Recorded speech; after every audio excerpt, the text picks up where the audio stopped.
पूर्ण परमात्मा पाप कर्म दंड को भी काट सकता है। अभी तक जिस भी संत व महापुरुष से मिले उन्होंने यही बताया कि पाप कर्म फल भोगने से ही समाप्त होगा। वो प्रभु कौन है जो पाप कर्म को काट देता है, वो काल के बंधन से छुड़वा देता है। उसका क्या नाम है, पूजा की विधि क्या है? कृपया अवश्य सुनिए जगत गुरु तत्वदर्शी संत रामपाल जी महाराज के अमृत वचन।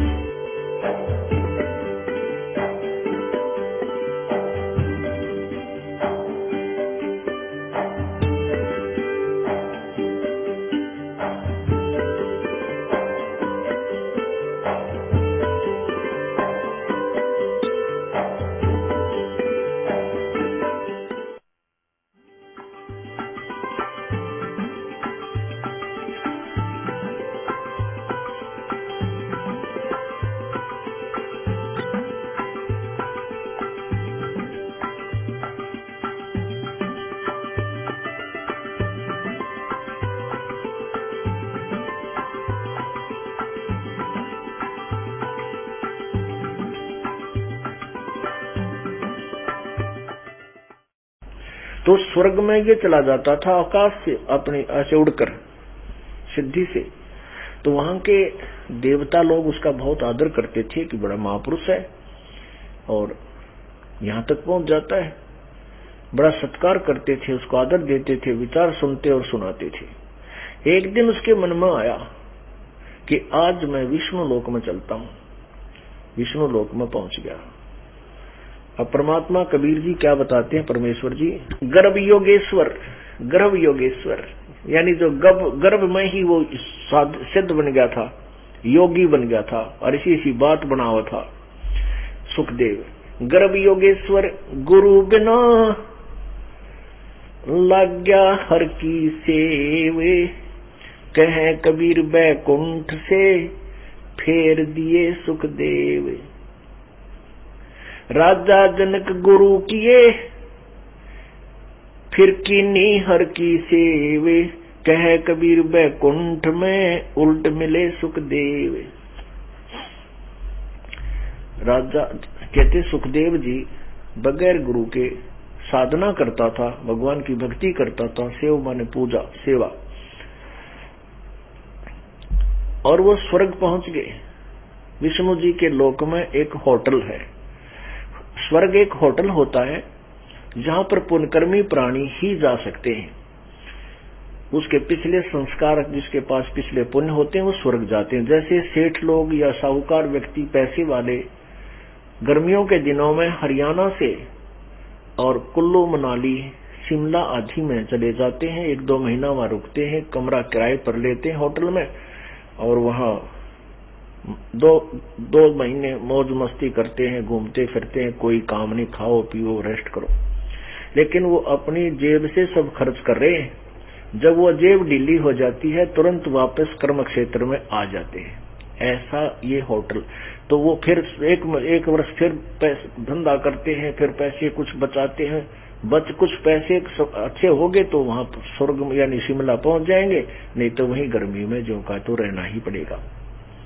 ऐसे ये स्वर्ग है। यहाँ पुण्य करते हैं, साधनाएं करते हैं तो स्वर्ग में जाकर उस होटल में अपनी कमाई को खा करके वहां सारी बकवादियां कर कर वापस फिर फ्यूज होकर के नरक में जाते हैं, फिर 84 लाख योनियों में आ जाते हैं। ऐसा जो विष्णु जी के उपासक हैं उनके लिए वहां एक अलग से होटल बनाया हुआ है स्वर्ग। प्रत्येक जैसे विष्णु लोक में भी, शिवलोक में भी और ब्रह्मा के लोक में भी एक एक होटल यानी स्वर्ग अलग से रेस्ट हाउस टाइप है। और एक कॉमन स्वर्ग है, साधारण स्वर्ग, सबका साधना स्वर्ग है जिसमें इंद्र देवता उसका राजा है।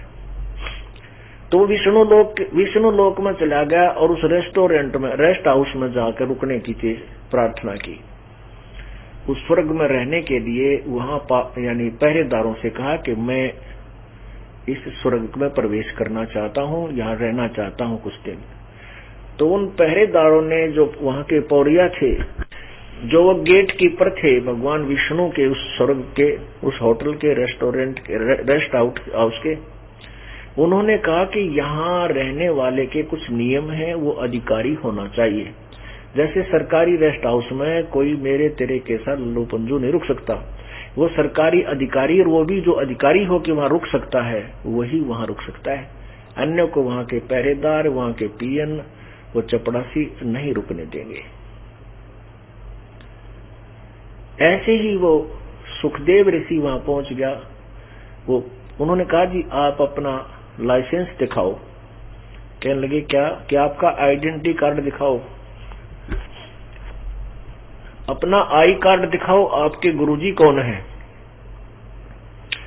अब सुखदेव जी तो जैसे स्वर्ग में जाते थे, उसने सोचा था वहां भी तेरे ऐसे ही बिछौने बिछेंगे। वहां पर देखा कि सारी बात विपरीत हो गई। तो उन्होंने कहा भाई गुरु की क्या आवश्यकता है जब मैं ऐसे आ गया हूं। तो उन्होंने कहा जी ऐसा है, हमारे को आदेश है भगवान विष्णु के कि जिनके ये गुरु हो, और गुरु भी प्रमाणित हो, यो नहीं कोई तू मेरा गुरु मैं तेरा चेला, नहीं, कुछ प्रमाणित गुरु होता है, और वही उसी गुरु से उपदेशी है और उससे साधना की हुई है, तो वो यहाँ इस रेस्ट हाउस में रुक सकता है, इस स्वर्ग में रुक सकेगा। अब सुखदेव जी कहने लगे मेरा तो कोई गुरु नहीं, तब मैं बगैर गुरु के यहाँ आ गया, कमाल की बात करते हो। तो वो पहरेदार बोले जी हम कोई कमाल की बात नहीं कर रहे, भगवान का आदेश है। अब उसने सोचा, कहने लगे तुम भगवान विष्णु से कहो कि सुखदेव ऋषि आए हैं। अब उन्होंने जाकर संदेशा दे दिया भगवान से कि प्रभु एक मृत लोक से सुखदेव नाम के ऋषि आए हैं, और वो इस अपने स्वर्ग के अंदर कुछ दिन रुकने का आग्रह कर रहे हैं, हठ भी कर रहे हैं, लेकिन उनका गुरु कोई नहीं है, वो हमारी नहीं मान रहे हैं। वो कहते हैं कहो भगवान से, और मैं यहाँ रुकना चाहता हूँ, आपका क्या आदेश है। विष्णु भगवान बोले मैं आऊं, चलो वहीं पर। भगवान विष्णु आए, अपने घर से बाहर निकले, और सामने सुखदेव को भी बुला रखा था उन पार्षदों से, उन अपने सेवकों से। तो जैसे उसने तो सोचा था भगवान विष्णु सीने से लगाएंगे, कहेंगे वाह भाई वाह, बड़ा कमाल किया आपने, तो बड़े महापुरुष हो, यहाँ पहुंच गए, बड़े सिद्ध हो। लेकिन कहते हैं मर्यादाहीन व्यक्ति तो भगवान ब्रह्मा विष्णु महेश को भी अच्छा नहीं लगता। एकदम भगवान का मूड ऑफ था, और जैसे कोई किसी अधिकारी तो मिलन जावे, आज तो लेकर जावे कि वो मेरा जानकार है, जाते मुझे बहुत प्यार देगा, और वो कहा भाई कैसे आया, क्या काम है, तो 90% तो वो व्यक्ति वहीं पर जान गया है कि आज इसके तेवर ठीक हो ना। तो जो कहना चाहता है वो भी चुप हो जाता है कि बताऊं इसके आगे भाई। तो जो ही इस भगवान ने पूछा कहा ऋषि जी कैसे आना हुआ, क्या बात है। अब सुखदेव तो फ्यूज हो गया, आधा ढीला तो वही हो गया कि भाई भगवान तो आज कुछ तो है ना सींग पिना रहे हैं। तो डरता डरता कहता है कि जी मैं स्वर्ग में रहना कुछ दिन रुकने के लिए आया हूं। भगवान विष्णु ने अपने सेवकों से पूछा क्यों भाई, क्यों नहीं रुकने दिया ऋषि जी को तुमने। तो उन्होंने कहा भगवान इनका कोई गुरु नहीं है। भगवान बोले रे क्या तेरा गुरु नहीं है। तो विष्णु वो सुखदेव जी कहने लगे कहा जी मेरा कोई गुरु नहीं है। कहने लगा भाई गुरु बना और वापस जा पृथ्वी पे, और फिर तू यहाँ आ कमाई करके मेरे लोक की मेरी साधना कर, उस मेरे सच्चे मेरे वाले गुरु से जो नाम लेकर, जो मेरा अधिकारी गुरु है जिसको मैंने प्रमाण पत्र दे रखा। अब सुखदेव ऋषि कहता है कि भगवान पृथ्वी मेरे समान कोई ऋषि नहीं। अब भगवान विष्णु बोले सुखदेव यह भी कमजोरी है तेरी, ये भी तेरी वीकनेस है, तेरी नालायकी है कि तू अपने आप को इतना अंडी मान चुका कि तेरे बराबर पृथ्वी पर कोई संत नहीं, ऋषि नहीं, बैरागी नहीं, त्यागी नहीं। एक बुजुर्ग वृद्ध आदमी घना बीमार हो गया, कमजोर सा, पतला दुबला सा। डॉक्टर के पास गया, कहने लगा डॉक्टर जी मेरे पैर दुख है, पैर में भड़क रहती है, दर्द रहता है पिंडलियां में। डॉक्टर ने देख लिया, अस्थि पंजर सा। बुढ़ आदमी ने बोला भाई कमजोरी है। वो बुजुर्ग बूढ़ा आदमी बोला कि डॉक्टर जी मैं खड़ा हूं जब चक्कर से आवे हैं। डॉक्टर बोला बाबा कमजोरी है।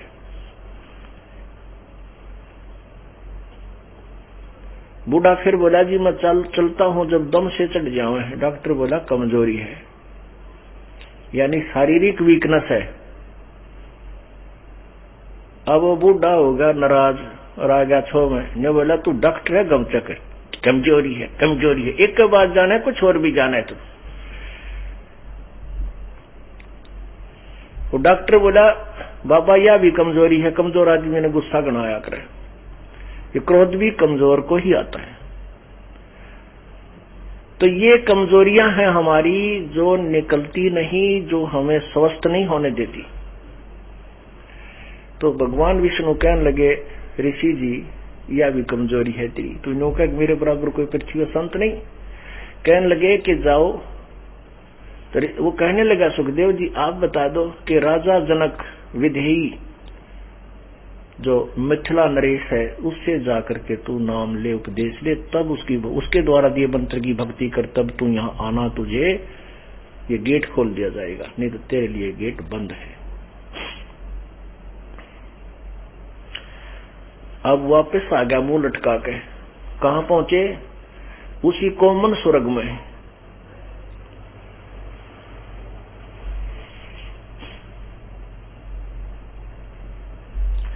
उसी स्वर्ग में, इंद्र वाले स्वर्ग में पहुंचे तो वहां देवता लोग और ऋषि लोग वहां मिले उसको।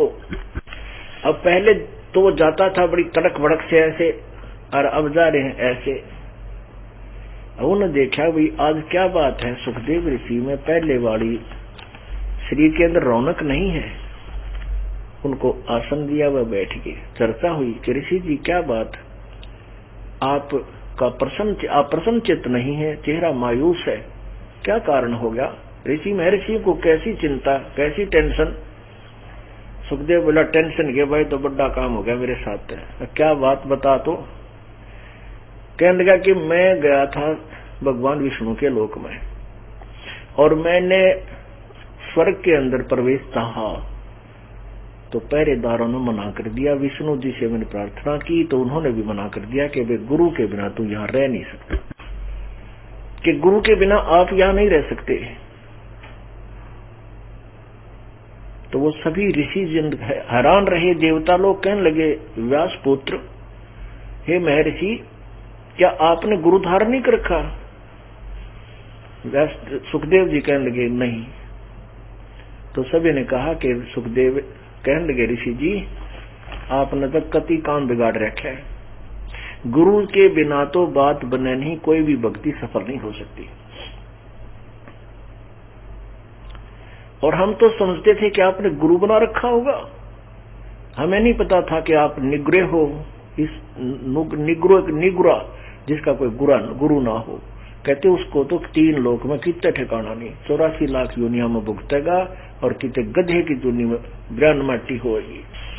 अब सुखदेव ऋषि ने जब ये सुना कि गधे की योनि में अब ये पूर्व संस्कार होते हैं, एकदम उसके अंदर धक्का सा लगा, शरीर में पसीना आ गया और उसको याद आ गई पिछले जन्म की कुआ रील चढ़ गई कि एक बार वो गधा बना हुआ था।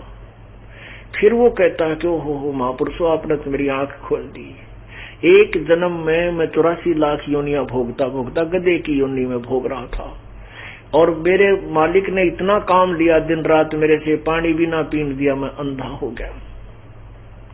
जब अंधा हो गया तो मेरे 2 मारे लठ और घर से बाहर निकाल दिया। मैं जंगल में चलता चलता जा रहा था, पगडंडी के ऊपर ऐसे अटकल से लाता हुआ जा रहा था। वहां जाकर के मैं एक नाले में फट हो गया, गर्दन मेरी आगे टिक गई। थोड़ा सा नाला था 3-4 फुट का और पीछे में से मेरी पीछा टिक गया, आगे मेरी गर्दन टिक गई, पैर लटक रहे नीचे। अब मुझे कोई नहीं निकाले। उस पगडंडी पर से दूर जंगल में इक्का दुक्का व्यक्ति आवे, मेरे ऊपर कमर पर पैर रखकर पार हो जावे, मेरा पुल बना लिया और कोई नहीं निकाला मुझे। और मैं वहां 1 हफ्ता भूखा प्यासा बुरी तरह तड़फ तड़फ के मेरे प्राण निकले। ओए होए होए होए, ऐसा हाल होगा। एकदम उसके जागृति सी आई। तो सभी उन ऋषियों ने समझाया कि भाई गुरु तो बनाना पड़ेगा। कहने लगे भगवान ने एक और बात कह दी। क्या कह दी?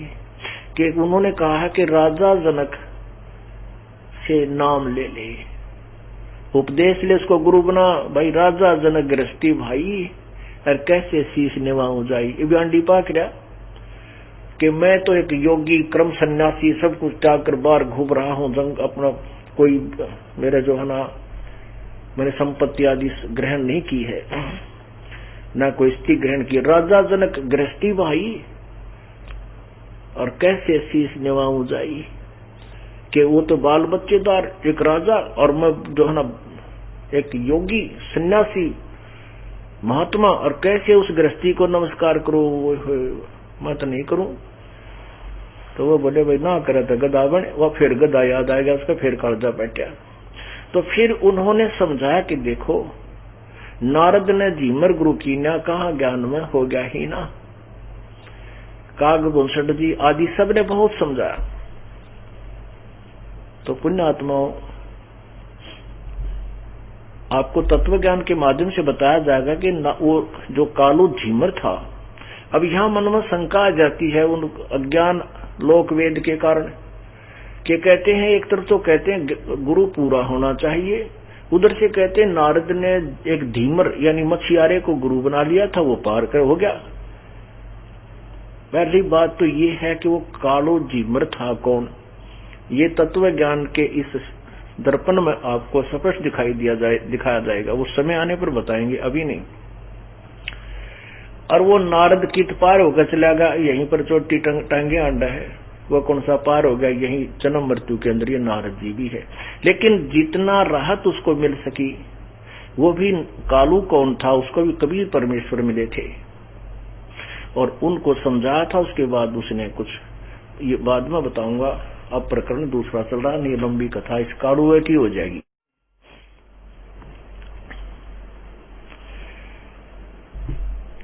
तो सुखदेव ने सोचा तो बात बिगड़ गई भाई। अब देखो कहते हैं, एक नारी त्याग दीनी 5 नारी गैल बे, पाया ना मुक्ति का द्वारा सुख दे करीबो सैल बे, पाया ना द्वारा मोक्ष का सुख दे करीबो सैल बे। एक नारी यानी एक स्त्री ना ग्रहण की, उसका परित्याग भी कर दिया अगर ब्याह हो रहा था। कहते हैं 5 नारी गैल बे, काम क्रोध मोह लोभ अहंकार मान बुराई ये माए बसाई, इन न त्याग बेटा। जब तू जो है ना सन्यासी होगा तब तू त्यागी होगा। कहते हैं ये 5 तेरे अंदर घर किए हुए हैं, क्या का तू सन्यासी है, काय का बैरागी है।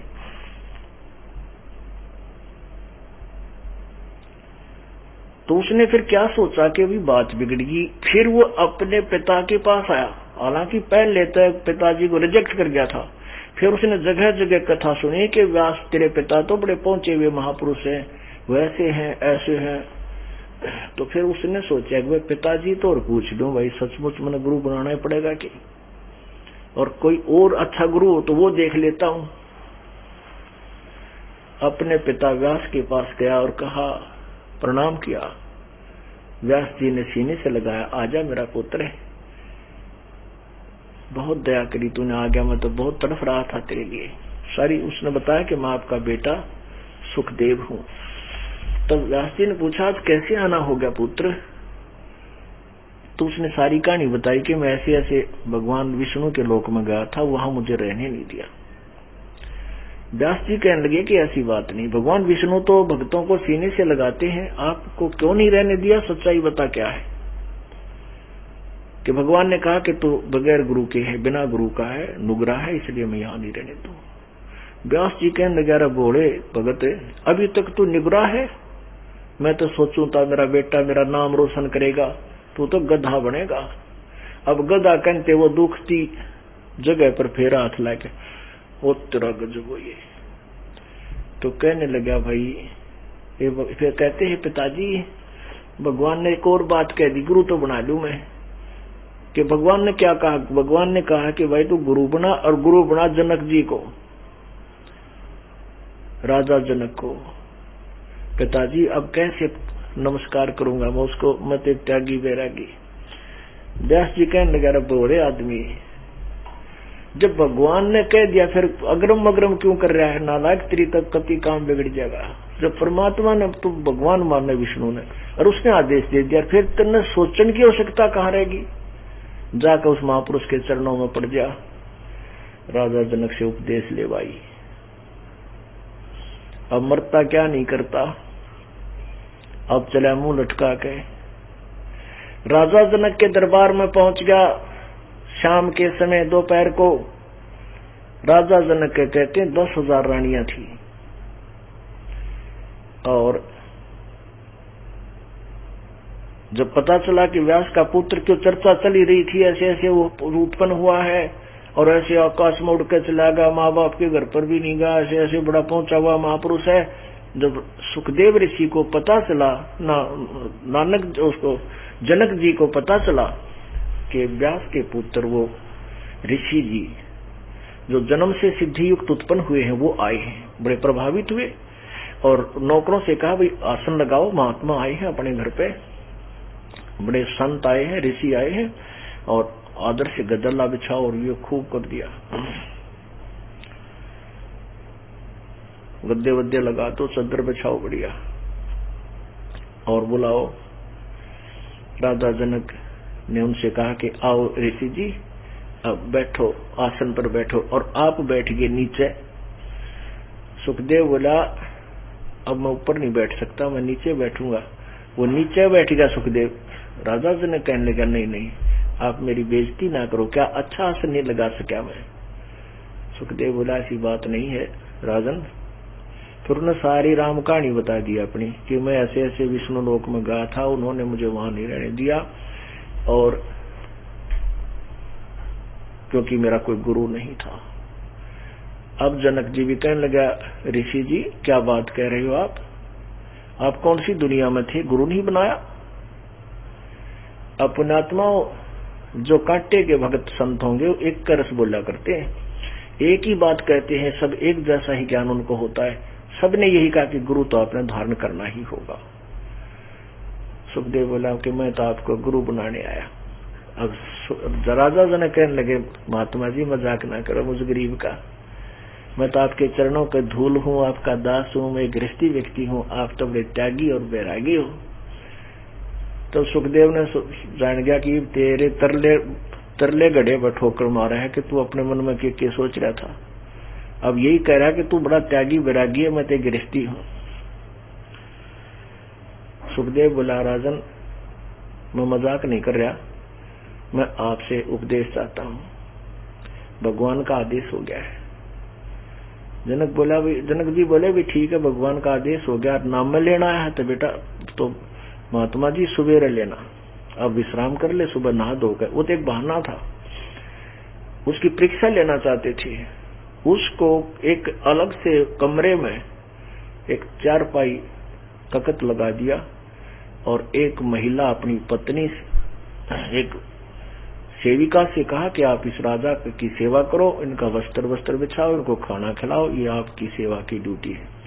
उस लड़की ने आसन बिछाया, उनको खाना खिलाया, और रात के समय जो विश्राम करने लगा वो लड़की जाकर के सुखदेव ऋषि की चारपाई पर बैठ गई। अब सुखदेव जी पैर इकट्ठे कर आगे नो लिया, वह और निकट सी होगी, वह खड़ा हो गया कमरे में और कहने लगा बहन तू बाहर जा, मन तंग ना करे। अब वह लड़की उठ कर बाहर आ गई। राजा जनक ने पूछा उससे कि बेटी, उससे पूछा कि कैसी क्या गतिविधि थी, क्या विचार थे इसके। तो उसने सारी कहानी बता दीजिए, ऐसे ऐसे मैं इसके चारपाई पर बैठी तो ये ऊपर को हो गया, टच नहीं होने दिया मेरी बॉडी को। फिर मैं और निकट हुई तो ये उठ कर पलंग से दूर खड़ा हो गया और कहा कि आप बाहर जाओ, मुझे परेशान ना करो। राजा बोला ठीक है, मैं आप देख लूंगा इसमें। अब क्या है, राजा जनक ने सवेरे उसको कॉल किया कि लाओ महात्मा ने बुला के। अब ऋषि जी फिर वहां आसन फिर लगा रखे उन्होंने सुबह कि बैठो महात्मा जी। सुखदेव बोला नहीं, मैं नीचे बैठूंगा। कि बैठ जा, तले नीचे बिछा दिया दरी वरी, अच्छा कोई ठीक सा साधन। तो राजा जनक ने कहा अपनी रानी से कि मैं स्नान करूंगा गर्म पानी तक। वो पहले सारे समझा रखी थी कहानी। तो वहां जहां सुखदेव बैठा था उसे थोड़ी सी दूरी पर एक पटड़ा डाल दिया, एक चौकी डाल दी, लकड़ी का नहाने का एक लकड़ का चौरस सा पाटड़ा सा। उसके साथ में ही एक चूल्हा बना रखा था। उस चूल्हे में अच्छे लकड़ बाल का पतीला धर दिया पानी का, और वो पानी ऐसे उबड़ा जैसे चाय बनाते समय उबड़ा करे। और जो उन 10,000 में जो मुख्य रानी थी वो राजा को उस पटड़े पर बिठाकर नवाने लगी। उबलते पानी का लोटा भरे और राजा के चोटी में गिरे और सारे अपने हाथ से कमर कमर मसले और फिर फेर गिरे गद्दा। वह लोटा उबलता पानी राजा जनक पर डाले, हाथ तनवावर। सुखदेव यूं करो पाछे, उन्होंने सोचा यूं जलेगा भाई। अब पानी डगा राजा सुखदेव उस पर राजा जनक पे, और सुखदेव इकट्ठा हुआ, मर गया, जलेगा। अब कहते हैं राजा जनक ने देख लिया, देख यू तो कति सुकड़ गया। तब कहने लगा कि आजा व्यास के पुत्र, ये मेरे स्नान करने के बाद जो पानी पटड़े पर तबैक है और नीचे गटर में जा रहा है नाली में, पुत्र इसमें उंगली दे दे तू। अगर तेरा हाथ पर काया जलगी तो क्या कह ऋषि के तू साधु है, और नहीं जली तो बेटा तू संत है। मतलब एक परीक्षार्थ उन्होंने कहा। ऐसा वैसे जरूर नहीं कि हाथ ना जला हुए साधु है, एक उसकी परीक्षा लेनी थी कि वो नो कहता मैं तो नो, और वो गृहस्थी है, फलान है। तो वो एक सिद्धि से ऐसा अपनी वो करामात यानी चमत्कार राजा जनक ने दिखा ताकि ये सीधा हो जा, बकवाद ना करे और मुझे गुरु बनाकर अपना कल्याण करा ले। तेने बोला मैं ना दूंगा उंगली, मैं उंगली ना डालूंगा तो सारा जल जाए, मेरे इतना जबरदस्त गर्म। तो राजा हंसे और अपने हाथों की ताड़ी बजाई। कहते हैं राजा बिहंस देई जब तारी, और बोले मुझे स्नान कराओ एक नारी। ऐसा योग कमाया पुता, क्या हुआ जो इंद्री धूता। इंद्री कर्म लगाओ किसके, जैसे जिव्या लेप नहीं मधुरस के। कहने लगा तू किसका जोगी है, जब तेन गया था वो गृहस्थी है फलाना, और मुझे एक और नवारी और इसका भी हाथ ना जलता, तू इकट्ठा हो गया। तेरे से ज्यादा साधना इस मेरी पत्नी की है, तू क्या का बैरागी बना फिर। ये तो सारी मानना था क्या, तो कुसुता काम हो रहा तो भाई। अब आपको सौसम वेद की अमृतवाणी सुनाएंगे। ऋग्वेद मंडल नंबर 9 सूक्त नंबर 96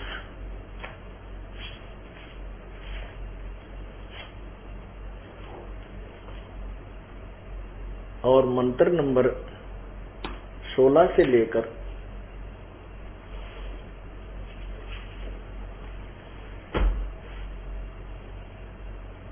20 तक उसमें परमेश्वर कबीर जी की महिमा बताई है। और उसमें ये दिखाना चाहता हूं आपको कि वो कबीर परमात्मा पूर्ण ब्रह्म स्वयं आता है और अपनी कबीर वाणी के द्वारा लोकोक्तियों के माध्यम से, कविताओं के माध्यम से, कविताओं से वो अपने तत्व ज्ञान का प्रचार करता है। और उस ऋषिकृत, वो संत या ऋषि रूप में, तुम साहेब तुम संत हो, तुम सतगुरु तुम हंस, गरीबदास तेरे रूप बिना और न दूजा अंश। वही पूर्ण परमात्मा संत रूप में या ऋषि रूप में आता। उस संत अर्थात ऋषिकृत, उसके द्वारा रची हुई हजारों वाणी उनके अनुयायियों के लिए इतनी प्यारी होती है, उनको इतनी अच्छी लगती है, मन भावनी होती है, जैसे बहुत स्वादिष्ट, बहुत प्रिय, इतना सुख होता जैसे स्वर्ग की तरह आनंददायक होती है। आपको अब वेद नहीं दिखाऊंगा क्योंकि वेद में बहुत बार दिखा चुका। अब प्रसंग कुछ ऐसा चल रहा है, यह आवश्यकता नहीं, केवल आपको थोड़ा सा हिंट दूंगा। ये देखिएगा, ये गहरी नजर ना, ये आध्यात्मिक ज्ञान गंगा एक बुक इस दास ने लिखी है। इसमें आप देखिएगा, ये है ऋग्वेद मंडल नंबर 9 सूक्त नंबर 96 मंत्र 16 में कहा है कि सवा युद्ध है, सब अयुद्ध श्रोत्र भी पूयमान।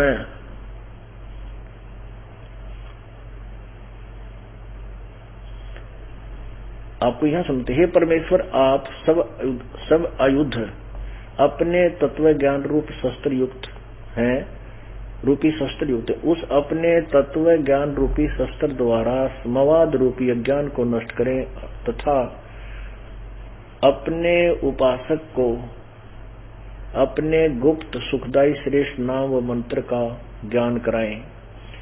आपका जो वास्तविक है अमर परमात्मा परमेश्वर, आपके तत्व ज्ञान की लोकोक्ति गान की कानों को अति प्रिय लगने वाली श्रुति प्राण अर्थात जीवन दायनी शुद्ध घी जैसी श्रेष्ठ, घोड़े जैसी तीव्रगामी अर्थात बलशाली है, अर्थात आपके द्वारा दिया गया तत्व ज्ञान जो कविताओं लोकोक्तियों में है वह मोक्षदायक है। उस अपने यथार्थ ज्ञान का वह वास्तविक अपने नाम का ज्ञान कराएं। तो यहां देखिएगा 17 में क्या कहा है, विशेष बताया है। शिशु जगानम हरिय तम मर्जंती शुभंती वहीन मरुति गणेन, कबीर गिरभी कावेना कबीर संत सोम पवित्रम अत्यधि रेभन। ये सर्वश्रेष्ठी रचनहार, ये कबीर गिरभी का अर्थ होता है कबीर वाणी। ये कबीर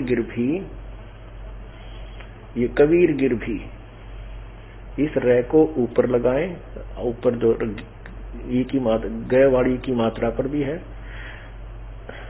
देखो।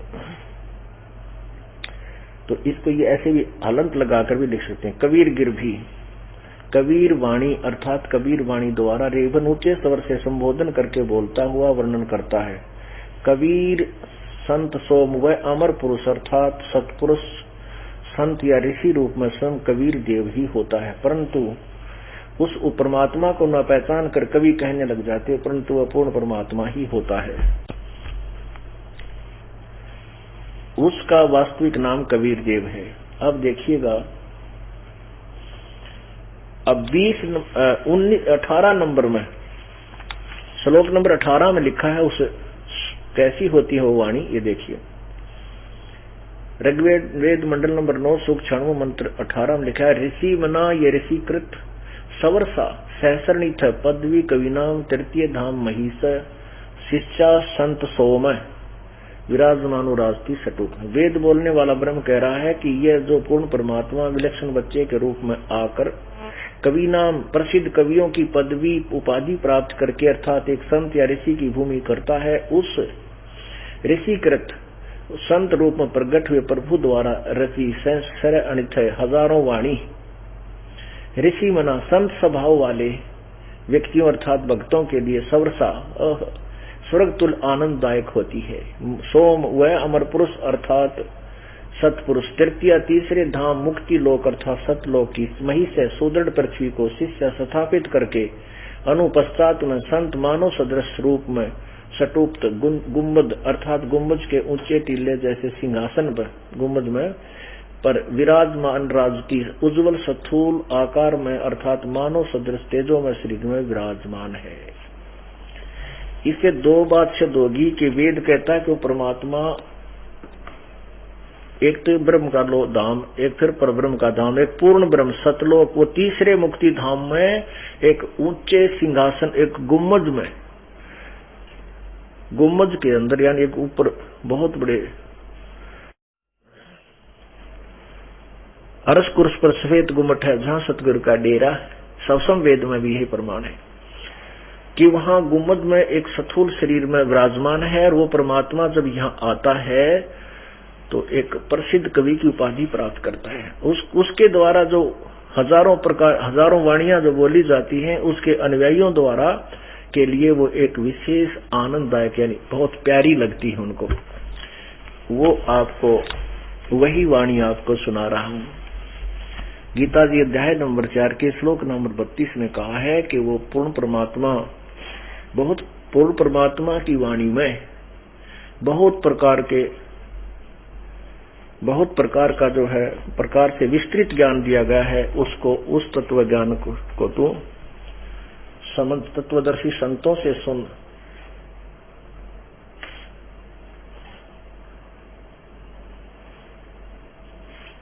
अब फिर दिखाता हूं एक बार गीता जी अध्याय नंबर 4 का श्लोक नंबर 32,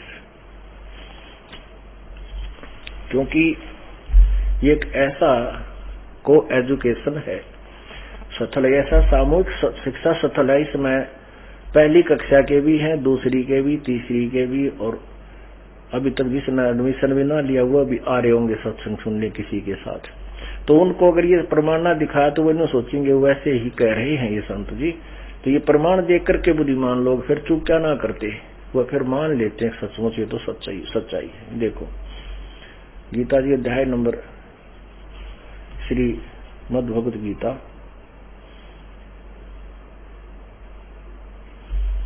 अब देखिएगा अध्याय नंबर 4 के श्लोक नंबर 32 में इस प्रकार और भी बहुत तरह के यज्ञ, इन्होंने ये गलत अनुवाद कर दिया, वेद की वाणी लिख दी। ब्रह्मणे का अर्थ होता है पूर्ण परमात्मा, सच्चिदानंद घन प्रभु, जो गीता ज्ञानदाता से अलग है, मुख्य माने वाणी में।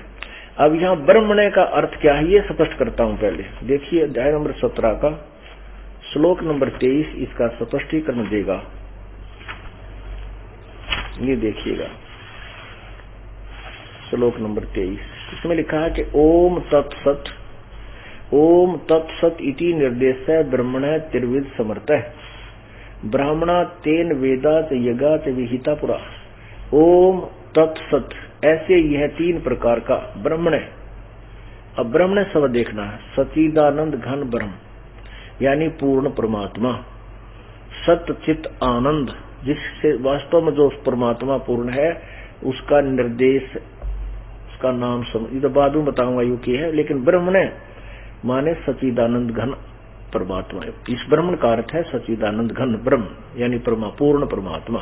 तो यहाँ हम लिखेंगे कि गीता अध्याय नंबर 4 का श्लोक 32, इसमें लिखा है कि इस प्रकार बहुत तरह के यज्ञ ब्रह्मण सच्चिदानंद घन परमात्मा की वाणी में, बस केवल इतना ही देखना हमने कि यहाँ ब्रह्मण का अर्थ सच्चिदानंद घन की वाणी में, उस पूर्ण परमात्मा की वाणी में विस्तार से कहे गए हैं, जो मन इंद्रिय और शारीरिक क्रियाएं द्वारा संपन्न होने वाले ज्ञान इस प्रकार तत्व से जान के उनके अनुष्ठान द्वारा तो कर्म बंधन से सर्वथा मुक्त हो जाएगा। और फिर 34 में कहा है कि उस तत्व ज्ञान को जो अभी पूर्ण परमात्मा की वाणी का जो ज्ञान है, तत्वदर्शी ज्ञानियों के पास जाकर समझ, उनको भली भांति दंडवत प्रणाम करने से, उनकी सेवा करने से, कपट छोड़कर श्रद्धापूर्वक प्रसन्न करने से वे परमात्म तत्व को भली भांति जानने वाले ज्ञानी महात्मा तुझे तत्व ज्ञान का उपदेश करेंगे। अब ये दास सिद्ध करना चाहता है कि वो परमात्मा सच्चिदानंद घन की वाणी, कबीर परमेश्वर ने गरीबदास जी को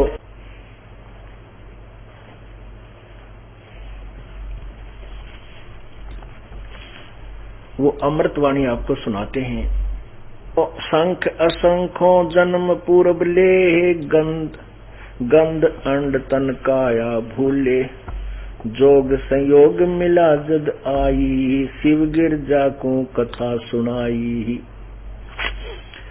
सुनत ज्ञान अभय पद वाणी, अंड फूट चेतन भय प्राणी। कोट कोट जन्मों के भरमा, दमन किए चीन्हे निज निज धर्मा।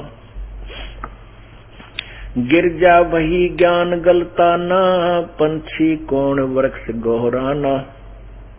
अजर नाम चीन्या पद भारी, उड़ा सुवटा पंख पसारी। शिव जोगी जद भये चिचाना, पंछी सुना हमारा ज्ञाना। ज्ञान का चोर जान ना पावे, पक्षी तन तज उदर समावे। ब्रह्मा विष्णु ध्यान धर आए, शिव योगी को बेग बुलाए। आनंद बचन कहे त्रिपुरारी, सुन हे बचन व्यास की नारी। यहाँ एक चोर हमारा आया, तुमरे उदर आन समाया। माता बोले बाणी निकी, हमको खबर नहीं तन जी की। 12 वर्ष रहे तन माही, लगी समाधि ध्यान धुन ताही। ब्रह्मा विष्णु महेश्वर देवा, सुन पंछी तू ज्ञान परेवा। बाहर आव बचन सुन मोही, तुमरा नाश कभू ना होई। अब ब्रह्मा विष्णु महेश जब माँ के पेट में था सुखदेव, जब वो ये अमृतवाणी आपको नए सिरे से सुना रहा हूँ ताकि इसमें कंप्लीट ज्ञान है कि अब वो ब्रह्मा विष्णु महेश वेद व्यास की पत्नी के पास जाकर कहने लगे, और उस सुखदेव ने कहा तू बाहर आजा। कहने लगे आजा, तेरा नाश कदे नहीं होगा। अब सुखदेव कहा क्यों बकाओ हो, मन सारा मेरा है, तुम मीठी गोली देते हो मुझे। बाहर आओ बचन ब्रह्मा विष्णु महेश्वर देवा, कहे ब्रह्मा विष्णु महेश्वर देवा। सुन पक्षी तू ज्ञान परेवा, बाहर आओ बचन सुन मोही। तुमरा नाश कभू ना होई। शिव को सुखदेव से कहा, मानो बचन हमार। उत्पत्ति पर ले मेटे हूँ, चरण कमल दीदार। कहा जा तेरे पति तेरा जन्म मरण मिटा दूंगा। सुखदेव बोले बिबल बाणी, ब्रह्मा विष्णु महेश्वर दानी। कोट कोट भुगती 84, कटे नहीं ये फंद अविनाशी। तिहु देवा जद थम भी माया, उदर गर्भ से बाहर आया। ओल नाल कस कमर मुतंगा, चाला सुखदेव बन खंड संगा। पुत्र पुत्र व्यास कर तेरे, माया मोह कुछ कछु नहीं मेरे। कौन पिता कौन पुत्र कहावे, शब्द स्वरूप रहे निर्दावे। 5 तो गुण 3 समाना, पान अपानम पद गलताना। व्यास पुत्र से कीन्ने प्यारा, सुखदेव भरा शब्द हंकारा। खोज न पाया व्यास गुसाई, मिले नहीं उल्टे घर आई। आगे जाके भय प्रचंडा, सन्हे नदी जैसे नदी 18 गंडा। अब ये आपको अमृतवाणी सुनाई पहले वाली शटोरी की, उसके जन्म की। अब सुनाते हैं जो राजा जनक से वो नाम उपदेश लेने आया। पुण्यात्माओं, ये तत्व ज्ञान के अंदर ये कहा गीता जी के 4थे अध्याय के 25 से लेकर के 31 तक कि कोई कैसे साधना करता है उसी को पापनाशक समझता है। कोई देवताओं की पूजा करता है उसको पापनाशक समझता है। कोई अहिंसा का व्रत लिए हुए, कोई अल्पाहार करके, कोई ऊपर न पैर करके, कोई प्राणापान प्राणायाम करके ही भगवान को प्राप्ति समझता है और उसको मोक्षदायक समझता है। कहते नहीं, वो वास्तविक विस्तार तो उस परमात्मा की अमर वाणी में है, पूर्ण परमात्मा की वाणी में, उसके मुखारविंद से उच्चारित उस ज्ञान में। वाणी मान उसी के द्वारा कहा हुआ ज्ञान, उसमें पूर्ण विस्तार से लिखे हुए होते हैं। और यही वेद बताते हैं कि वो अमृतवाणी जो परमात्मा स्वयं आकर बोलता है उसके अनुयायियों के लिए बहुत प्यारी होती है, उनकी आत्मा को बहुत अच्छी लगती है, आनंददायक होती है। अब सुखदेव ने जनक को गुरु बनाया। स्वर नर मुनि जन गंधर्व ज्ञानी, सबसे ऊंचा है अभिमानी। अधर विमान चले मन रूपा, गर्भ योगेश्वर ज्ञान स्वरूपा। इंद्री 5 25 सादी ही, गर्भ योगेश्वर जोगी बादी। के उस एक छोटी सी सिद्धि को प्राप्त करके और वाद विवाद इतना करता था, आकाश में उड़ जाता था, अंडी पाक्या फिर था, बहुत अभिमान कर रहा था।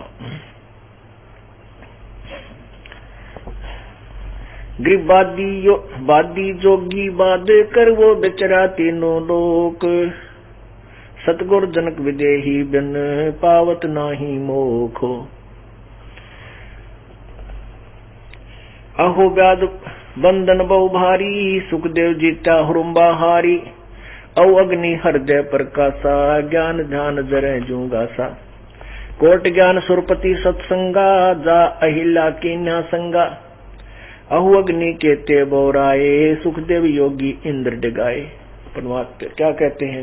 परमात्मा सुख कहते हैं, गोरख से ज्ञानी घने, गोरख से ज्ञानी घने, ये सुख दे जति जिहान। सीता सी बहु भारिया, संत दूर अस्थान। कबीर परमेश्वर के संपर्क में आकर के गोरखनाथ जी को भी तत्व ज्ञान, कुछ ज्ञान हो गया था। और वो ये ज्ञान ऐसा है जिसने थोड़ा सा भी ग्रहण कर लिया, वो जन साधारण से कोई किसाए भी ऋषि हो, उसको इस परमात्मा के थोड़े से ज्ञान को भी लेकर कोई पंसारी बन जाएगा और सबको फिट्टे मुंह कर देता है। लेकिन उसके पास पूरा समाधान तक होना। अब क्या बताते हैं? गोरख से ज्ञानी घने। गोरख जी को परमात्मा ने नाम दिया, प्रथम मंत्र दिया, फिर उसको सतनाम भी दे दिया था, लेकिन वो बाद में बहुत लेट दिया था और उसे कसम दिला दी थी कि आगे किसी को ये नहीं बताना। अब उस ज्ञान को सुनकर गोरख बड़ा ज्ञानी पाक गया। सब लोग गोरख जैसा तो भाई ज्ञान को ना हो। अब यहीं पर कुछ ऐसे नकली संत बन गए जो दास के नाम ले रखा था, और वो आप नाम देने लगे एक दो दुष्ट आत्माओं के बारे में पता चला है, लेकिन उनके पास समाधान तो नहीं है। ज्ञान तो हमारा सुनकर थोड़ा बहुत, क्योंकि वो आंशिक ज्ञान उनके पास हो गया, तो 10, 20, 50, 100 आना बर्बाद कर सकते हैं, पर उनसे ना उनका मोक्ष ना उनके अनुयायियों का मोक्ष। तो यहाँ वही बताते हैं कि गोरख से ज्ञानी घने, सुख दे जति जिहान। सीता सी बहु भारिया, संत दूर अस्थान। कहते हैं गोरख उस ज्ञान को सुनकर प्रसिद्ध हो गया था, बड़ा विद्वान। कहते बहुत बड़े राजा भी उसके चेले बन गए थे। ये परमात्मा उन्हीं का उदाहरण देता है कि क्यों डरे डो तुम सारे। गोरख जैसे ज्ञानी घने, सुखदेव जति जिहान। जैसे सुखदेव के पास वो लड़की गई थी, उस तो उल्टा हट गया, उठ कर चल पड़ा। कहते इसे जति भी मेरे पास जाएंगे।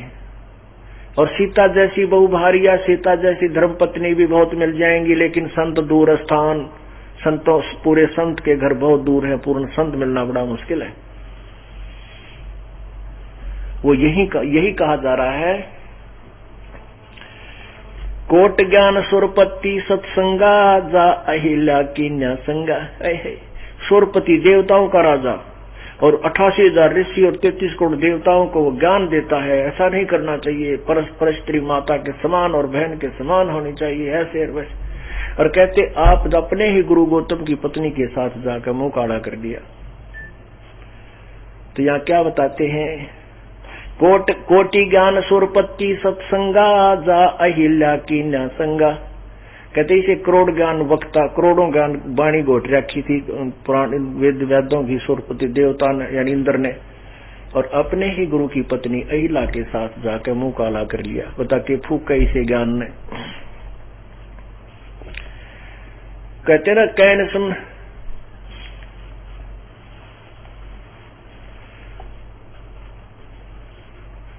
बेखों के लश्कर फेरे, ये बाणी चोर कठोरे। सतगुरु धाम न पहुंचेंगे, ये 84 के डोरे। कोट ज्ञान सुरपति सत्संगा, जा अहिल्या की न्या संगा। अहु अग्नि केते बोराए, सुखदेव योगी इंद्र डिगाए। अभिमान ने कितने मार दिए। सुखदेव में अभिमान एक ही बात है, काम भी एक शत्रु है, विषय वासना, और क्रोध भी एक शत्रु है, अहंकार भी शत्रु है। कोई से का दाव लाग जाए वो डा देगा, वो यही रख लेगा। बता फिर एक से बच गया दूसरा गट्टे तोड़ देगा, बात तो वही बिगड़ गई। सुखदेव को तो मान घनेरा, सुरपति काम लुब्ध काम दल घेरा। अब इंद्र तो उस वासना के वश होकर गलती कर गया, और सुखदेव में अभिमान रूपी वो शत्रु, वो भी उसका शत्रु यानी दुश्मन है, उसके भक्ति से दूर कर रहा है। सुखदेव को तो मान घनेरा, सुरपति लुब्ध काम दल घेरा। सुखदेव कल्प वृक्ष की छाई, जनक विदेही करे गुरु नाही। जनक बड़ा अक सुखदेव योगी, 10 सहस्र रानी रस भोगी। सुखदेव बोले ज्ञान विवेका, हम स्त्री का मुख नहीं देखा। वहां जाकर के देवताओं को ऋषियों को क्या कहता है कि राजा जनक तो 10,000 रानियां के साथ विलास करता है। अब कहते हैं राजा जनक बड़ा कि मैं बड़ा। और सुखदेव बोले ज्ञान विवेका, हमने स्त्री का मुख नहीं देखा। अब बड़े ज्ञान से बोला, बड़े अभिमान से कहता है कि मैंने तो स्त्री का मुंह भी ना देखा, और वो 10,000 स्त्रियों के साथ विलास करता है, उसको मैं गुरु बनाऊं। ये अभिमान रूपी अग्नि है, अभिमान रूपी शत्रु है। क्या बताता है, हम है गर्भ योनि से न्यारा, ज्ञान खड़ग इंद्री पर हारा। कैसे शीश निवाऊं भाई, जनक विदेही राजा भाई। कैसे शीश निवाऊं जाई, राजा जनक विदेही राजा भाई, गृहस्थी भाई। कहते हैं नो कहता वो कि उसने कैसे नमस्कार करूं, तो गृहस्थी आदमी है, 10,000 रानी इसका मैं बाल ज्योति ब्रह्मचारी। परमात्मा कहते हैं डेर, ये अमृतवाणी परमात्मा की, वो परमात्मा की वाणी क्या बताती है यथार्थ ज्ञान। डेर दंड खुश रहो, ये खुसरेल है नामोक्ष। ध्रुव प्रहलाद भी पार हो उधर गए, तो डेरे में के दोष, गृहस्थी में क्या दोष है। कहते हैं डेरे दंड खुश रहो, भक्ति करो, अपने घर पर रहो, ब्याह करवाओ चाहे मत करवाओ। कहते हैं फिर अगर बाल ब्रह्मचारी रहने से ही मोक्ष है, तो ये खुसरे हिजड़े तो पार ही हो जाते सारे। कहते हैं डेरे दंड खुश रहो, ये खुसरे लहना मोक्ष। और ध्रुव प्रहलाद भी तो उधर गए, तो फिर गृहस्थी में के दोष। आप ध्रुव और प्रहलाद को मोक्ष मानते हो, मुक्त मानते हो। ध्रुव ने 5 वर्ष की आयु में प्रभु प्राप्ति हुई, उसके बाद जवान हुआ तो शादी करवाई, अपना ब्याह हुआ, फिर उसके भाई को मार दिया, जो मौसी का बेटा उत्तम था, वो गंधर्व ने मार दिया युद्ध में। उसकी पत्नी भी फिर उसके पल्ले लगा दी गई, अर्थात। और फिर उसके बाद उसने संतान हुई, फिर उस ब्याह किया, फिर वहां रहा, राज कराया, फिर स्वर्ग में गया। उसके बाद प्रहलाद 10 वर्ष की आयु में नरसिंह रूप में परमात्मा प्रकट हुए। फिर उसके बाद अपने पिता वाला उसने कई 1000 वर्ष राज्य किया, और फिर स्वर्ग में गया। तो बताओ भाई तुम कहते क्या हो और करते क्या हो।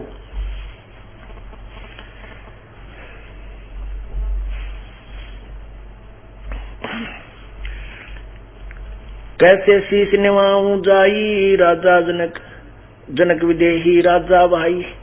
पुंडरीक नारद मुनि व्यासा, ब्रह्मा विष्णु महेश उपासा। आसन आदर अति अधिकारा, सुखदेव सकल माही सरदारा। 14 भवन फिर पल माही, सुखदेव सरवर दूजा नाही। सुर 33 करें खो 88, सुखदेव की सब करें खवासी। वासिष्ठ विश्वामित्र ज्ञानी, कागभूषण कहो परवानी। कागभूषणी दान धरे भय जो पद परवान। आधीनी अधिकार बिना, सुखदेव मूड अज्ञान। कागभूषण की कथा सुनाएंगे आपको इसी सत्संग, आगे आने वाले सत्संग में। तो कागभूषण को परमात्मा कबीर जी मिले थे लास्ट में, उसको फिर ज्ञान दिया उन्होंने, उनसे प्रथम मंत्र प्राप्त किया, और उनके अंदर बहुत आधीनी है कागभूषण में। तो कागभूषण और ये सब वासिष्ठ जी, व्यास जी, विश्वामित्र जी और पुंडरीक ऋषि, नारद मुनि, इन सभी ने सुखदेव को समझाया। क्या बताया कि कागभूषणी ध्यान धर बहे जद पद परवान। अधीनी अधिकार बिना, सुखदेव मूढ़ अज्ञान। कि तेरे अंदर अधीनी नहीं है सुखदेव, तो कति अज्ञानी आदमी है, गंवार है। तो मोक्ष के अधिकारी नहीं है। कागभूषण जी कहने लगे। फिर कहते नारद सनक सनंदन नारद भाई सुखदेव ज्ञान बहुत समझाई। नारद जी ने सनक सनंदन जो ब्रह्मा के बालक पुत्र हैं, उन्होंने भी कहते सुखदेव को बहुत समझाया कि तू नाम ले ले,